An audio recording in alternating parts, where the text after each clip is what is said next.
ಚಿಕ್ಕ ಚಿಕ್ಕ ಮಕ್ಕಳಿಗೆ ಗ್ಲಾಸಸ್ಗಳು ಬರ್ತಾ ಇದೆ, ಚಿಕ್ಕ ಚಿಕ್ಕ ಮಕ್ಕಳಿಗೆ ಎಲ್ಲ ಥರದ ಗ್ಯಾಸ್ಟ್ರಿಕ್ ಪ್ರಾಬ್ಲಮ್ಸ್ಗಳು ಬರ್ತಾ ಇದೆ. ಸೊ ಇದು ಮನಸ್ಸಿನಿಂದ ದೇಹ ಹಾಳಾಗ್ತಾ ಇದೆಯಾ? ಅದನ್ನು ನಾವು ಹೇಳ್ಬೋದಾ? ಖಂಡಿತ. ಇಲ್ಲಿ ನಿಮ್ಮ ಪ್ರಶ್ನೆ ಹೇಗಿದೆ ಅಂತಂದ್ರೆ, ನೋಡ್ಲಿಕ್ಕೆ ನಮ್ಮ ದಿನನಿತ್ಯದಲ್ಲಿ ಕಾಣುವಂತಹ ಸಣ್ಣ ಸಣ್ಣ ಏರುಪೇರುಗಳು.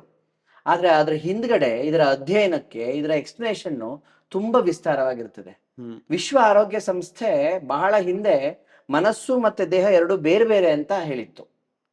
ಆಯುರ್ವೇದ ಸಾವಿರಾರು ವರ್ಷಗಳ ಹಿಂದೆ ಸತ್ವ, ಆತ್ಮ, ಶರೀರವನ್ನ ತ್ರಿದಂಡ ಅಂತ ಕರೆದಿತ್ತು.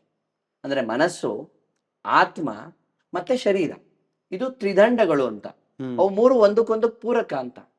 ದೇಹಕ್ಕೆ ತೊಂದರೆ ಆದ್ರೂ ಮನಸ್ಸಿಗೆ ಗೊತ್ತಾಗತ್ತೆ.